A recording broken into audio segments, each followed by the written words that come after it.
প্রিয় শিক্ষার্থীরা, কেমন আছো সবাই? আশা করছি যে যেখানে আছো ভালো আছো, সুস্থ আছো।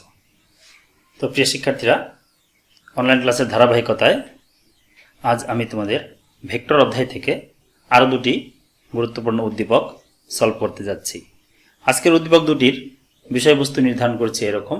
প্রথম উদ্দীপকটি আমি করব হচ্ছে ভেক্টর রাশির বিভাজনের উপর, এবং দ্বিতীয় উদ্দীপকটি করব ভেক্টর বীজগণিত, বিশেষ করে ভেক্টর গুণন এর উপর ভিত্তি করে আমি উদ্দীপক দুটি সাজিয়েছি। তো আমরা প্রথম উদ্দীপকটা একটু আমি রিড আউট করি। অর্ণব তার বাবার সাথে কক্সবাজার এয়ারপোর্টে বিমান থেকে নেমে 25 কেজি ভরের একটি ট্রলি ব্যাগকে উলম্বের সাথে 30 ডিগ্রি কোণে 20 নিউটন বলে ঠেলে নিয়ে যাচ্ছে। তার বাবা তাকে বলল, ব্যাগটিকে টেনে নিয়ে চলো, তাহলে সহজে নিতে পারবে। অর্ণব একই কোণে ব্যাগটিকে টেনে নিয়ে চলল। এটি হচ্ছে উদ্দীপক। এর উপর ভিত্তি করে দুটি প্রশ্ন রয়েছে। প্রশ্ন দুটি হচ্ছে: গ, উদ্দীপকের ট্রলি ব্যাগটিকে সমবেগে ঠেলে নিয়ে যাওয়ার সময় মেঝের সাথে ঘর্ষণ বলের মান নির্ণয় করো। এবং ঘ, অর্ণবের বাবার উক্তির সত্যতা গাণিতিক বিশ্লেষণের মাধ্যমে যাচাই করো। এই দুটি প্রশ্ন আমাকে সলভ করতে হবে এই উদ্দীপকের উপর ভিত্তি করে। আমি আগেই তোমাদের বলেছি যে পদার্থবিজ্ঞানের যে কোনো উদ্দীপক সমাধান করতে গেলে তোমাকে সবার আগে সেই উদ্দীপক সম্পর্কিত একটি চিত্র উপস্থাপন করতে হবে বা আঁকতে হবে, এবং চিত্রটি যখন তুমি সঠিকভাবে আঁকতে পারবে তোমার উদ্দীপক কিন্তু অনেকটাই সমাধান হয়ে যাবে। প্রথম প্রশ্নটি হচ্ছে, উদ্দীপকের ট্রলি ব্যাগটিকে সমবেগে ঠেলে নেওয়ার সময় ঘর্ষণ বলের মান নির্ণয় করো। এখন আমরা তাহলে ঠেলে নেওয়ার ক্ষেত্রে আমরা কাজ করি। প্রথমে আমরা ট্রলি ব্যাগের জাস্ট চাকাটা আমরা আঁকার চেষ্টা করি। এইটা হচ্ছে ট্রলি ব্যাগের চাকা। টোটাল ব্যাগটা এর উপর আছে, ব্যাগের ভর কেন্দ্র ধরে নিব আমরা এখানেই। তাহলে এই দিকে কিন্তু বলটা প্রয়োগ করা হচ্ছে। এই বলের দুটি অংশ থাকবে, একটি ভূমির সমান্তরাল, অন্যটি ভূমির সাথে লম্ব বরাবর। এই কোণটা হচ্ছে আমার থিটা। ভূমির সাথে যে কোণটা উৎপন্ন করেছে এটা হচ্ছে থিটা। তাহলে এটা যদি আমার এফ হয়, এই প্রযুক্ত বল যদি এফ হয়, তাহলে এটা হবে আমার এফ কস থিটা, এটা হবে এফ সাইন থিটা। অর্থাৎ আমার এই এফ বলটিকে আমি দুটি লম্ব উপাংশে ভাগ করেছি, যার একটি হচ্ছে অনুভূমিক উপাংশ যেটা এফ কস থিটা, আর একটি হচ্ছে উলম্ব উপাংশ যেটি হচ্ছে এফ সাইন থিটা। এখন বিষয়টি হচ্ছে এফ কস থিটা এই উপাংশ কি করবে? এই উপাংশের দিকটা খেয়াল করো, এটা কিন্তু ভূমির সমান্তরাল, অর্থাৎ এই উপাংশটি সামনের দিকে ব্যাগটিকে ঠেলে নিয়ে যাবে। আর এই উপাংশের কাজ কি হবে? উলম্ব উপাংশের কাজ হবে ব্যাগের যে ওজন আছে, ট্রলি ব্যাগটির যে ওজন রয়েছে, সেই ওজন কিন্তু খাড়া নিচের দিকে ক্রিয়া করবে। আমরা এখানে একটু দেখিয়ে দিই, একটু আমরা দিকে লিখি, এখানে দেখিয়ে দিই যে এর যে ওজন, সেই ওজনটা ক্রিয়া করবে কিন্তু খাড়া নিচের দিকে। অ্যাট দ্য সেম টাইম আমার এফ সাইন থিটা এই বলটিও ক্রিয়া করছে খাড়া নিচের দিকে। তার মানে এই ট্রলি ব্যাগটার ওজন যা আছে তার সাথে এফ সাইন থিটা যোগ হয়ে এর ওজনটা আরো বাড়িয়ে দেবে। অর্থাৎ এই উপাংশটার কাজই হচ্ছে এই ওজনটাকে বাড়িয়ে দেয়া, আর এই উপাংশের কাজ হচ্ছে ট্রলি ব্যাগটিকে সামনের দিকে নিয়ে যাওয়া। এখন ট্রলি ব্যাগটি যেহেতু সমবেগে চলছিল, তাহলে সমবেগে চলার ক্ষেত্রে এখানে কিন্তু আরেকটা বল কাজ করবে। এই বলটা তো এটাকে এদিকে নিয়ে যাবে, কিন্তু এখানে আরেকটি বল কাজ করবে যেটা হচ্ছে এই বরাবর, যেটাকে বলি আমরা এফএস, ফ্রিকশনাল ফোর্স, ঘর্ষণ বল যেটা, সেটা হচ্ছে এফএস। এফএস কিন্তু কাজ করবে ঠিক এই এফ কস থিটার বিপরীত দিকে। এখন এই এফএস এবং এফ কস থিটা এদের লব্ধি বল যখন শূন্য হবে তখন ব্যাগটির কোনো ত্বরণ থাকবে না, কারণ বলেছে ব্যাগটি সমবেগে চলছে। তো সমবেগে চলার অর্থ কি? ব্যাগটিতে কোনো ত্বরণ নেই। তার মানে আমাদের বুঝতে হবে, এবং এফএস ইজ ইকুয়াল টু হবে এফ কস। এই কথাগুলো যে বললাম, এই কথাগুলো আগে লিখে নিতে হবে, তারপর আমরা ওই যুক্তির উপর ভিত্তি করে লিখতে পারবো যে এফএসটাই হবে এখানে এফ কস থিটা, অর্থাৎ ঘর্ষণ বল এবং আমাদের যে প্রযুক্ত বলের অনুভূমিক উপাংশ এফ কস থিটা, এরা হবে পরস্পর সমান এবং বিপরীতমুখী। তো আমরা এখানে যেহেতু মান বের করতেছি, দিক বের করছি না, কাজে আমাদের মাইনাস চিহ্ন দেওয়ার কোনো প্রয়োজন নেই। এখন আমরা জাস্ট মানটা বসিয়ে দেব। এটা তো বুঝতেই পারছো, এখানে দেয়া আছে কোনটা কি, আমরা লিখে নিব। এখানে বল F is equal to 20 newton theta 30 degree কোণে দেওয়া আছে, আমাদের বের করতে হবে এফএস ঘর্ষণ বল। এগুলো বাম দিক দিয়ে একটু লিখে নিবা।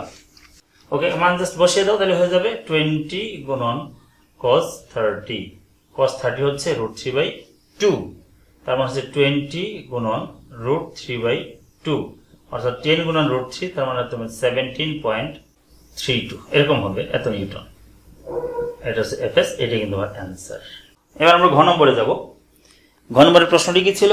অর্ণবের বাবার উক্তির সত্যতা গাণিতিক বিশ্লেষণের মাধ্যমে যাচাই করো। এখন অর্ণবের বাবা উদ্দীপককে একটি উক্তি করেছিলেন। কি সেটা? উক্তিটি ছিল এরকম যে সে অর্ণবকে বলেছিল যে ব্যাগটা তুমি টেনে নিয়ে যাও, তাহলে সহজে নিতে পারবে। এখন এইটাকে আমার এটা যৌক্তিক কিনা, তার উক্তিটা সঠিক কিনা, যথাযথ কিনা, এটা ঠিক আছে বা ঠিক নাই, যাচাই করা মানে কি এটা ঠিক আছে অথবা ঠিক নাই, আমাকে সেটা প্রমাণ করতে হবে। এবার দেখো, আমরা এখানে ঘ নম্বর দিয়ে শুরু করি। ঠেলে নেওয়ার ক্ষেত্রে কি ঘটে সেটা আমরা আগে লক্ষ্য করি।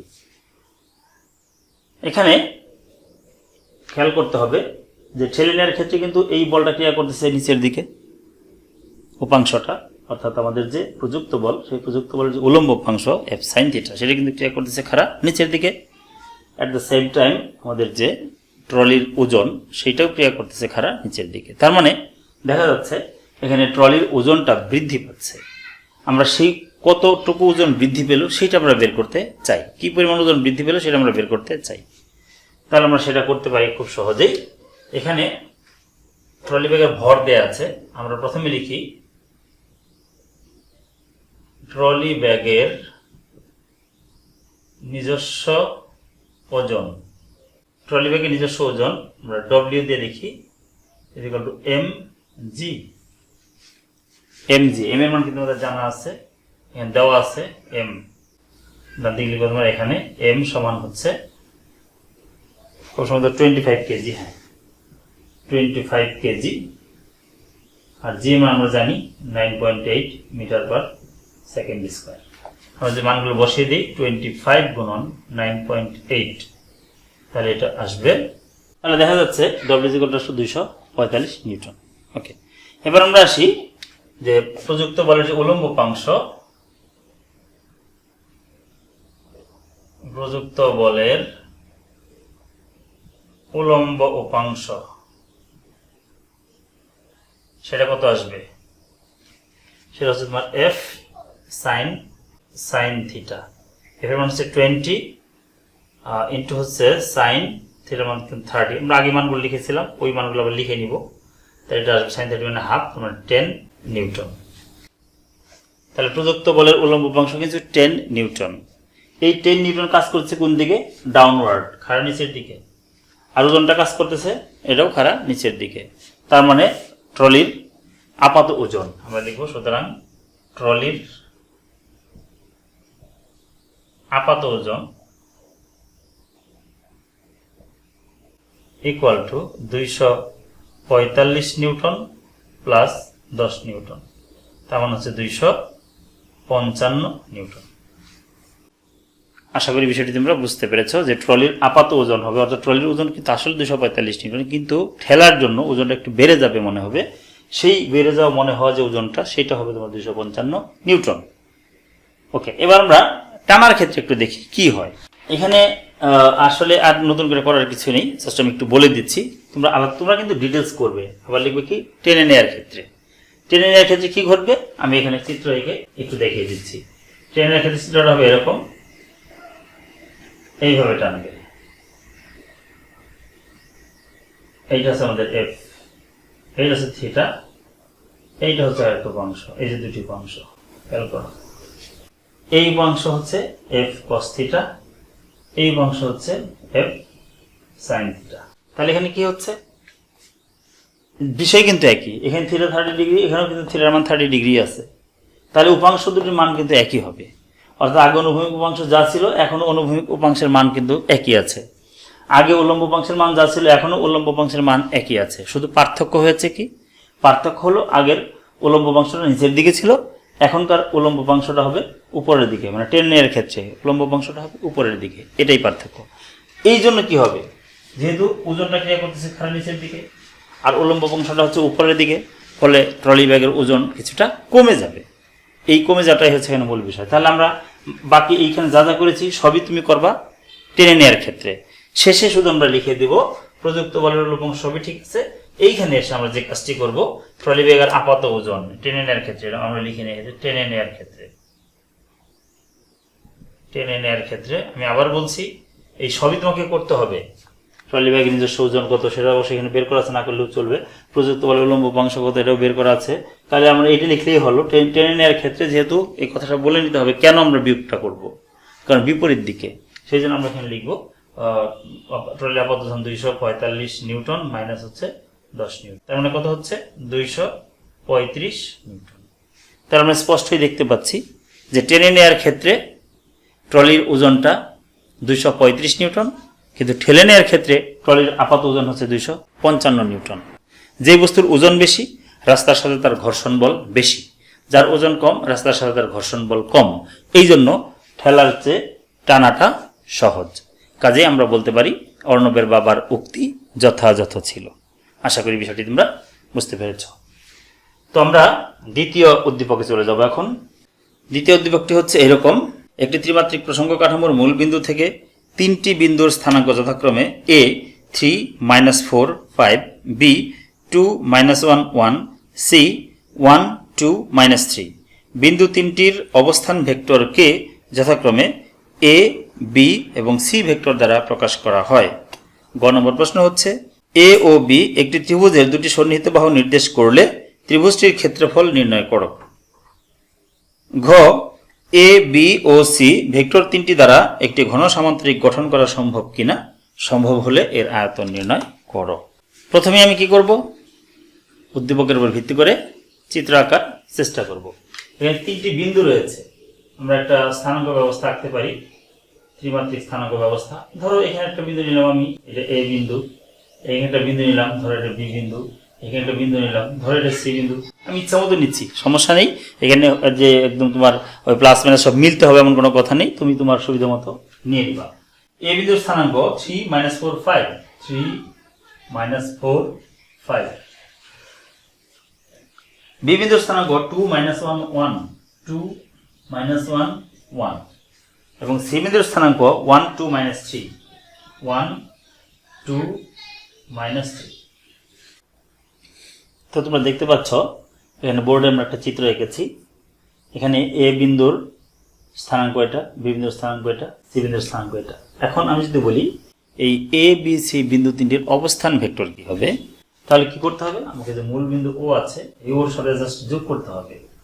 ও এ এটা হচ্ছে এ বিন্দুর অবস্থান ভেক্টর, ও বি এটা হবে বি বিন্দুর অবস্থান ভেক্টর এবং ও সি এটা হবে সি বিন্দুর অবস্থান ভেক্টর।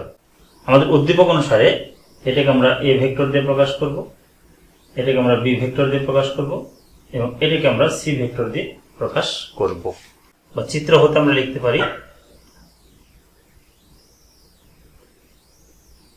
চিত্র হতে পাই এ ভেক্টর ইকুয়াল টু, তোমরা নিশ্চয়ই বিষয়টা জানো যে স্থানাঙ্ক থেকে কিভাবে অবস্থান ভেক্টর বের করতে হয়। একটা বিন্দুর স্থানাঙ্ক দেওয়া থাকলে সেই বিন্দুর অবস্থান ভেক্টরটা কিভাবে নির্ণয় করতে হয়, এটা নির্ণয় করার জন্য তোমাকে যে কাজটি করতে হবে, এটা হচ্ছে এক্স স্থানাঙ্ক, এটা ওয়াই স্থানাঙ্ক, এটা জেড স্থানাঙ্ক।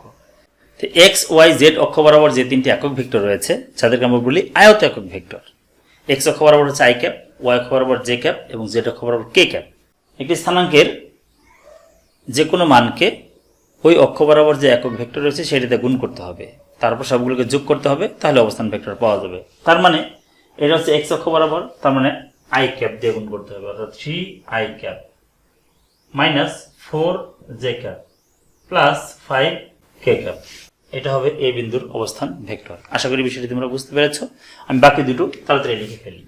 একইভাবে বি ভেক্টর ইকুয়াল টু হবে 2 I cap minus J cap plus K cap এবং সি বিন্দুর অবস্থান vector C vector equal to হবে I cap plus 2 J cap minus 3 K cap. Okay, এবার আমরা আসি গ নম্বর প্রশ্ন। গ নম্বর প্রশ্নটা কি ছিল, এ ও বি ভেক্টর দুটি একটি ত্রিভুজের দুটি সন্নিহিত বাহু নির্দেশ করলে সেই ত্রিভুজের ক্ষেত্রফল নির্ণয় করো। তাহলে দেখো এই এ ভেক্টর বি ভেক্টর এরা একটা ত্রিভুজের দুটি সন্নিহিত বাহু নির্দেশ করছে। তাহলে সেই ত্রিভুজের ক্ষেত্রফলটা কি হবে?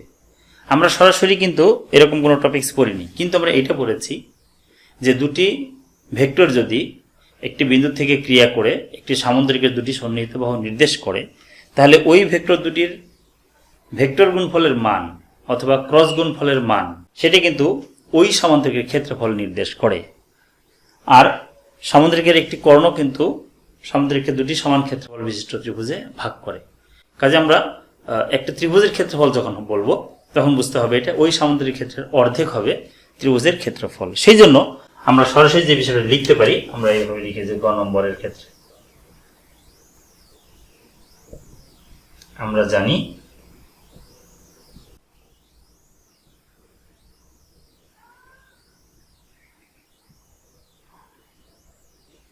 ত্রিভুজের ক্ষেত্রফল ইজ ইকুয়াল টু হাফ গুণন এ ক্রস বি,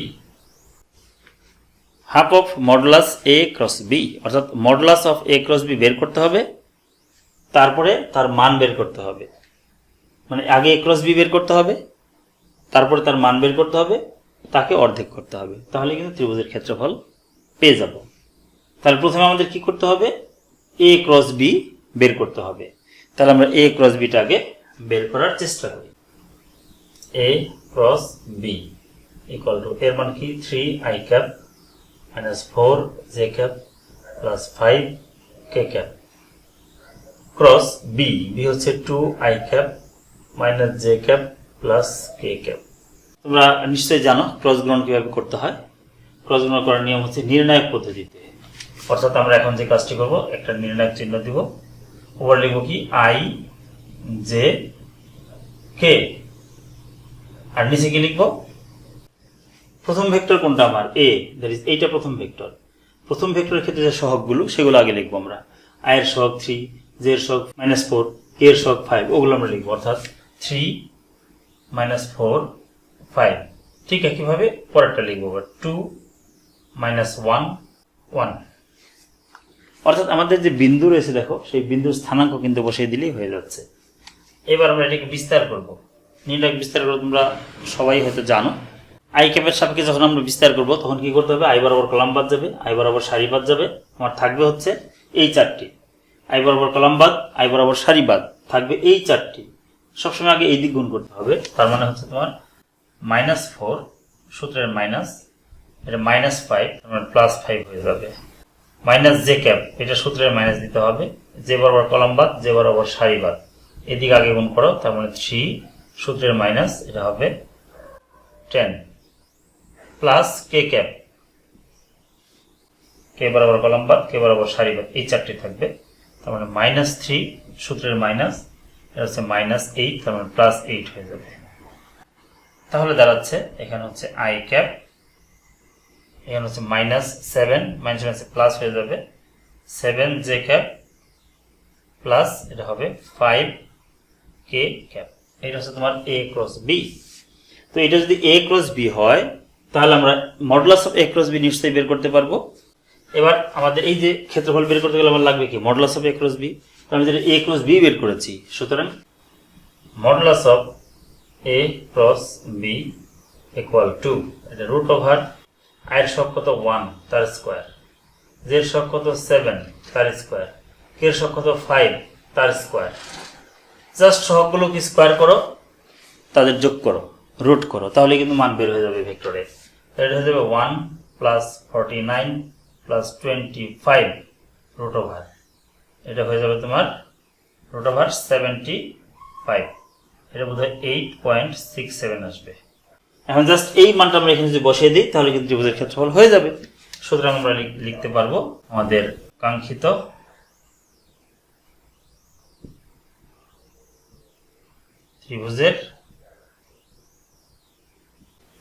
ত্রিভুজের ক্ষেত্রফল সমান হবে হাফ গুণন এই যে এটার মান হচ্ছে এটা 8.67, তাহলে এটা হচ্ছে 4.33 বর্গ একক লিখবো, কারণ যেহেতু ক্ষেত্রফল একক কিন্তু স্কোয়ার হয়, এই জন্য বর্গ একক লিখবো 4.33 বর্গ একক। এটি হচ্ছে তোমার গ নম্বরের অ্যান্সার। এবার আমরা ঘ নম্বরে আসি। ঘ নম্বরটা কি ছিল? এ বি সি এই ভেক্টর তিনটি দ্বারা একটি ঘন সামান্তরিক তৈরি করা সম্ভব কি না। যদি সম্ভব হয় তাহলে তার আয়তন নির্ণয় করা। আগে আমরা দেখব সম্ভব হয় কি না। তিনটি ভেক্টর দ্বারা একটি ঘন সামান্তরিক তখনই গঠন করা সম্ভব হবে যখন তাদের ত্রিগুণন এর মান শূন্য না হবে।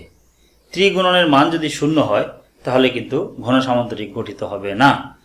তাহলে ত্রিগুণন বলতে আমরা যেটা বুঝবো সেটা হচ্ছে, যেমন এটা বলতে পারি যে A cross B dot C equal to শূন্য না হলে, অর্থাৎ নট ইকুয়াল টু জিরো হলে, A cross B dot C not equal to zero হলে আমরা বলতে পারবো এ বি ও সি দ্বারা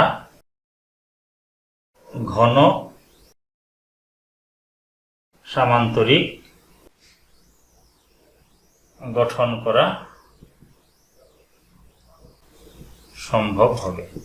এটি কিন্তু শর্ত, এ ক্রস বি ডট সি শূন্য না হলে, অর্থাৎ এটা যদি শূন্য না হয় তাহলেই কিন্তু ঘন সামান্তরিক গঠন করা সম্ভব হবে। এখন আমরা দেখি এটা শূন্য হয় কি হয় না, তাহলে আমাদের এই কাজটি করতে হবে। এখন আমরা কিন্তু গ নম্বরে করেছি এ ক্রস বি বের করা আছে, কিন্তু তাহলে আমরা সরাসরি লিখতে পারি যে গ হতে পাই A cross B equal to I cap plus 7j cap plus 5k cap. যদি আমি ভুল না করি এটাই হবে। এ ক্রস বি তোমরা ভিডিওটা রিওয়াইন্ড করে দেখতে পারো। A cross B equal to I cap plus 7j cap plus 5k cap, এটা ছিল এ ক্রস বি। এখন